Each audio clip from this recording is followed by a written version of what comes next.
Le Grand Matin Sud Radio, 7h-9h, Jean-Jacques Bourdin. Avec nous, Isabelle Mescam-Aleno, vice-présidente de l'association Antoine Aleno. Bonjour. Bonjour. Merci beaucoup. Merci d'être avec nous. Vous êtes la mère d'Antoine Aleno, ex-femme de Yannick Aleno, le chef cuisinier. Isabelle Mescam-Aleno, le 8 mai 2022, sous l'emprise de l'alcool et au volant d'une voiture volée, plus tôt dans la soirée, un homme a percuté le scooter de votre fils, Antoine Aleno, et il a été tué. C'était samedi dernier, dans l'Ain. Que s'est-il passé dans l'Ain samedi dernier ? Eh bien, un homme de 24 ans, ivre et sous l'emprise de stupéfiants, a causé un accident dans lequel un enfant de 18 mois a trouvé la mort. L'automobiliste a été mis en examen, placé sous contrôle judiciaire et laissé libre. Je dis bien laissé libre, alors qu'il a déjà été condamné en 2022 pour conduite sous l'emprise de stupéfiants. Il a été laissé libre. Le parquet, qui avait requis un placement en détention provisoire, a fait appel de cette décision. Un premier commentaire, Isabelle Mescam-Aleno. Alors déjà, moi, je vais réagir en tant que maman et je suis terriblement triste pour cet enfant, une petite fille, oui. Terriblement triste pour la famille qui connaît le pire, c'est perdre un enfant, qui sera brisé à jamais, qui ne se remettra jamais de ce drame. Je suis terriblement consternée d'entendre que, encore une fois, un enfant a perdu la vie à cause de l'inconscience d'une personne. Lorsqu'on a bu, on a consommé de l'alcool ou qu'on a pris des stupéfiants, on n'est pas en état de conduire, on met la vie des autres en danger, en plus de la sienne. Personne était, en plus, comme vous venez de le dire, récidiviste. Il a déjà été condamné en 2022 pour conduite sous l'emprise de stupéfiants.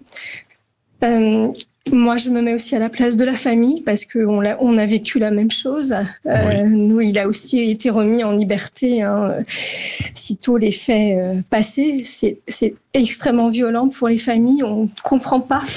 Pour nous, quelqu'un a commis l'irréparable et on le voit repartir libre comme si de rien n'était. C'est terriblement violent.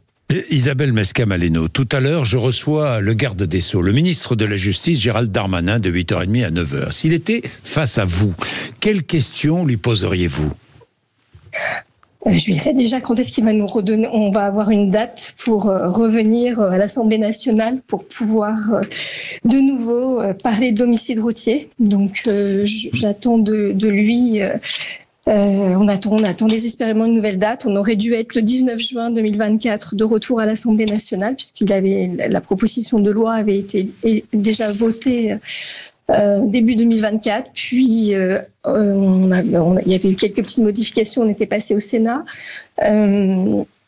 La dissolution de l'Assemblée nationale le 19 juin a mis un coup d'arrêt à son adoption définitive. Donc depuis nous, le 19 juin, on attend désespérément que de nouveau cette loi soit inscrite rapidement à l'agenda du Parlement et pour qu'on puisse enfin aboutir à un vote définitif dans les plus brefs délais. Oui, la création d'un délit d'homicide routier le plus rapidement possible. Création d'un délit d'homicide routier qui changerait quoi ? Beaucoup, Isabelle Mescam, expliquez-nous. Alors, énormément, puisque on va dire que le droit était en retard sur les phénomènes de société. Il n'y avait que deux catégories d'homicide, le volontaire et l'involontaire. L'homicide routier, il vient combler un vide juridique en sanctionnant des comportements inacceptables. Le terme homicide involontaire, il est insupportable pour les familles. Consommer de la drogue ou de l'alcool avant de prendre le volant, c'est un acte volontaire qui met délibérément la vie d'autrui en danger. Donc cette loi, elle vise à adresser des comportements particulièrement dangereux sur la route, tels que les rodéos urbains, la conduite sans permis ou encore le délit de fuite, le refus d'obtempérer, la consommation d'alcool, la consommation de stupéfiants. Pour nous, l'objectif principal, il n'est pas d'alourdir les peines, mais il est surtout une façon de faire évoluer les comportements. Et cette évolution dans les comportements, elle est indispensable pour faire évoluer les mentalités. Tiens, je Combien... poserai, croyez-moi, Isabelle Mesca-Maleno, pouvez me faire confiance, je poserai la question au garde des Sceaux, Gérald Darmanin, tout à l'heure. Je peux vous le dire. Je compte sur vous. Oui, mais ne vous inquiétez pas. Isabelle Mesca-Maleno, dernière chose, je sais que vous lancez cette semaine avec Yannick Aleno le mouvement Impact pour utiliser les nouvelles technologies au service de votre combat contre les violences routières. Tout à fait. On a eu, avant-hier soir déjà, on l'a lancé hier soir par le biais d'un spectacle qui tournait autour de l'art, de la danse. Enfin, on a voulu que ce spectacle soit adressé aux jeunes d'une façon un petit peu différente. On a l'habitude de le faire. On a eu plus de 700 personnes qui sont venues ce spectacle et effectivement, c'est le lancement d'Impact. Donc, nous serons présents lors du salon Vivatech.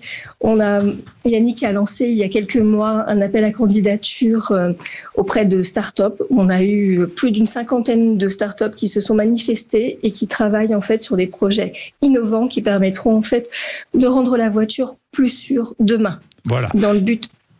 Il s'agit de rendre la voiture plus sûre.